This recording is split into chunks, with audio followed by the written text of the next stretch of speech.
ಮುಟ್ಲಿಲ್ಲ ಅಂದ್ರೆ ನಾವೇನ್ ಮಾಡ್ತೀವಿ ಸರ್? ಹಸುನ್ ತಂದು ಬಿಡ್ತೀವಿ. ಜನಗಳು ಏನಂತ ಹೇಳ್ಕೊಳ್ಳೋದು? ಹಸು ತಂದೆನ ಬಿಡ್ತೀವಿ, ಬೈಕೊಳ್ಳೋದ?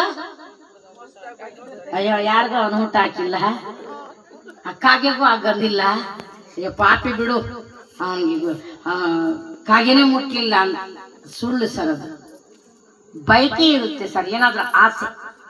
ನಾವೇ ಸಾಮಾನ್ಯವಾಗಿ ದೊಡ್ಡ ಮಗ ಅಂದ್ರೆ ತುಂಬಾ ಇಷ್ಟ, ಇನ್ನೊಂದ್ಸಾರಿ ಸಾಂಬ್ರಾಣಿ ಹಾಕ್ಸ್ರಪ್ಪ, ಇಂಥ ವಸ್ತು ಅಂದ್ರೆ ನಮ್ಮ ಅಪ್ಪನಿಗೆ ಇಷ್ಟ, ನಮ್ಮ ತಾತನಿಗೆ ಇಷ್ಟ, ನಮ್ಮ ಅಜ್ಜಿಗೆ ಇಷ್ಟ, ಇದನ್ನ ತಂದಿಡ್ರು. ದೊಡ್ಡ ಮಗಳಂದ್ರೆ ತುಂಬಾ ಇಷ್ಟ, ಕರ್ಕೊಂಡು ಬಂದು ಸಾಂಬ್ರಾಣಿ ಹಾಕ್ಸ್ರು ಅಂತ ಹೇಳಲ್ವಾ, ಹೇಳ್ತೀರಲ್ವಾ? ಹಾಗೆ ಏನೋ ಒಂದು ಆಸೆ ಅವರಲ್ಲಿ ಇರುತ್ತೆ ಸರ್. ಆ ಆಸೆ ನಾವು ಈಡೇರಿಸೋದಕ್ಕೆ ನಮಗ್ ಗೊತ್ತಾಗೋದಿಲ್ಲ. ಅದು ಕೇಳೋದಕ್ಕೆ ಜಿಸ್ವೇ ಇಲ್ಲ, ಬಾಯಿ ಇಲ್ಲ. ಆತ್ಮ ಇದೆ, ಬಾಯಿ ಇಲ್ಲ. ಅದು ಹೇಳಲ್ಲ, ನಾವು ಮಾಡಲ್ಲ. ಆ ಬೈಕೆ ಉಳಿದೋದ್ರೆ ಕಾಗೆ ಮುಟ್ಟೋದಿಲ್ಲ. ಆಗ ನಾವು ಬೈಕೊಂಡು ಹಸು ಕರ್ಕೊಂಡು ಬಂದು ತಿನ್ನಿಸ್ತೀವಿ. ಅದು ಸುಳ್ಳು. ಆ ಬೈಕೆಯಿಂದ ಆ ಕಾಗೆ ಮುಟ್ಕೊಳ್ಳೋದಿಲ್ಲ ಅಷ್ಟೇ.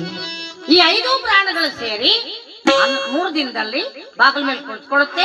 11 ದಿನದವರೆಗೂ ಬಾಗಿಲ ಮೇಲೆ ಇದ್ದು ಮಕ್ಕಳು, ಮೊಮ್ಮಕ್ಕಳು, ಮೊಮ್ಮಕ್ಕಳು, ಬಂಧು ಬಳಗ ಎಲ್ಲಾರು ಅವರ ಹೆಸರಲ್ಲಿ ಎಷ್ಟು ಚೆನ್ನಾಗಿ ದಾನ ಧರ್ಮಾದಿಗಳು ಮಾಡ್ತಿರೋ, ಎಷ್ಟು ಚೆನ್ನಾಗಿ ಹರಿಕಥೆ ಪುರಾಣಗಳು ಮಾಡಿಸ್ತಿರೋ, ಎಷ್ಟು ಚೆನ್ನಾಗಿ ಗೋವಿಂದಗಳು ಇಡಿಸ್ತಿರೋ, ಅಷ್ಟು ಚೆನ್ನಾಗಿ ಆತ್ಮ ಪರಮಾತ್ಮನಲ್ಲಿ ಸೇರೋದಕ್ಕೆ ಸಾಧ್ಯ.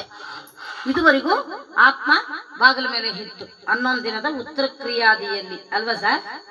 ಬೆಳಗ್ಗೆ ನೀವು ಕರ್ಮಂತ್ರ ಅಂತಾರೆ, 11 ದಿನದ ಕರ್ಮಂತ್ರ ಅಂತ. ನಮ್ಮಲ್ಲಿರ್ತಕ್ಕಂಥ ಕರ್ಮಗಳು ಕಳೆಯುವ ದಿನ 11ನೆಯ ದಿನ. ಪುಣ್ಯತಿಥಿ, ಪಾಪವನ್ನು ಕಳೆದು ಪುಣ್ಯಲೋಕಕ್ಕೆ ಕಳಿಸುವಂತ ದಿನ 11ನೆಯ ದಿನ. ಈಗ ಎಷ್ಟು ದಿನ ಆಯ್ತಮ್ಮ ಅವ್ರೋಗಿ? ಈಗ ನೋಡ್ರಿ, ಟೈಮ್ ನೋಡ್ರಿ,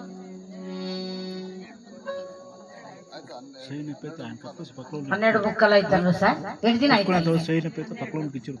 12 ದಿವಸ ಆಗೋಯ್ತಲ್ಲ. 12ನೆಯ ದಿನದಲ್ಲಿ ಅದು ವೈಕುಂಠಕ್ಕೆ ಹೋಗೋದಂತೆ ಆತ್ಮ. ಈಗ ನಾವು ಮಾಡ್ತಾ ಇರೋದು 12ನೆಯ ದಿನದ ವೈಕುಂಠ ಸಮಾರಾಧನೆ. ಈ ಸಮಯದಲ್ಲಿ ಫೋಟೋ ಪೂಜೆ ಮಾಡಿ ಬಂಧುಗಳೆಲ್ಲ, ಮಕ್ಕಳು, ಮೊಮ್ಮಕ್ಕಳು, ಸೊಸೆಯವರು, ಅಳಿಯಂದ್ರು, ಬಂಧು ಬಳಗದವರು, ಅಣ್ಣ ತಮ್ಮಂದ್ರು, ಅಕ್ಕ ತಂಗಿಯವರು ಎಲ್ಲರೂ ಅಮ್ಮನವ್ರ ಹೆಸರಲ್ಲಿ, ಪಿಳ್ಳಮ್ಮ ತಾಯಿಯವರ ಹೆಸರಲ್ಲಿ ದಾನ ಧರ್ಮಾದಿಗಳು ಮಾಡಿ ನೀವು ವೈಕುಂಠಕ್ಕೆ ಕಳಿಸಿದ್ರೆ ತುಂಬಾ ಒಳ್ಳೇದು ಸರ್. ಅವರ ಆತ್ಮಕ್ಕೆ ಅವ್ರಿಗೆ ಇಮಾನ್ ಚಾರ್ಜ್ ಕೊನೆಯ ಋಣ ಇದೆ. ಈ ಋಣ ಹರಿಸ್ಕೋಬೇಕಾದ್ರೆ ನೀವು ಮೊದಲು ಪಿಂಡ ಹಾಕ್ತಿದಾರಲ್ಲ ದೊಡ್ಡ ಮಗನವರು ಸರ್, ಶ್ರೀನಿವಾಸ್ ಸರ್ ಅವ್ರೇನ ಹಿರಿ ಮಗ ನೀವ ಸರ್? ಹ್ಞೂ ಸರ್, ಅಮ್ಮ ಅವ್ರ ಹೆಸರಲ್ಲಿ ದೊಡ್ಡ ಮಗ 500 ಕೊಡ್ಬೇಕಾಗಿತ್ತಲ್ಲ ಸರ್? ಆ ನೋಟ್ ಇಲ್ಲ, 500 ರೂಪಾಯಿ ನೋಟು ಕಬ್ಬನ್ಪೇಟೆಯಲ್ಲಿ ಇದ್ದೋಗಿದೆ. ಜೋಬಳಗಡೆಗೆ ಬಂದಿರೋದು 100 ರೂಪಾಯಿ ನೋಟು. ಹಿರಿಯ ಪುತ್ರ ಆಗಿರ್ತಕ್ಕಂಥ ನಮ್ಮ ಶ್ರೀನಿವಾಸ್ ಸರ್ ಅವರು ತಾಯಿಯನ್ನ ಹಗಲಿ ಬಹಳ ದುಃಖ ಪಡುತ್ತಾರೆ, ತಂದೆಯನ್ನು ಹಗಲಿ. ನಾವು ತಪ್ಪಲಿಗಳು ಹಾಕ್ಬಿಟ್ಟಿದ್ದೀರಿ, ನಾವು 5 ಜನ ಮಕ್ಕಳು. ಈಗ ನಾವೆಲ್ಲರೂ ಸೇರಿ ನಮ್ಮಮ್ಮನವರನ್ನ ವೈಕುಂಠಕ್ಕೆ ಕಳಿಸ್ಕೊಡ್ಬೇಕು. ನಮ್ಮ ತಾಯಿನ ವೈಕುಂಠದಲ್ಲಿ ಭಗವಂತನಲ್ಲಿ ಅಮ್ಮನ್ನ ಐಕ್ಯ ಮಾಡಬೇಕು, ಅವರ ಆತ್ಮಕ್ಕೆ ಶಾಂತಿ ಸಿಗ್ಬೇಕು ಅಂತ ಹೇಳಿ ಶ್ರೀನಿವಾಸ್ ಸರ್ ಅವರು ಕಡೆ ಮಗನ ನೋಡ್ದ, ದೊಡ್ಡಣ್ಣ 100 ಕೊಟ್ರೆ ನಾನು 500 ಕೊಟ್ಟು ಬಿಡು ಅಂತ ಹೇಳ್ಬಿಟ್ಟು ನಿಮ್ ಬದಲು ಹೊರಗೆ ಕೊಟ್ಟಿದ್ದಾರೆ. 4ನೇ ಪುತ್ರ ರವಿಕುಮಾರ್ ಸರ್. 5 ಜನ ಗಂಡು ಮಕ್ಕಳೇನ ಸರ್ ನೀವು? ಅಬ್ಬಬ್ಬ, thank you sir, thank you sir. ಕೊನೆಯ ಪುತ್ರರಾಗಿರ್ತಕ್ಕಂಥ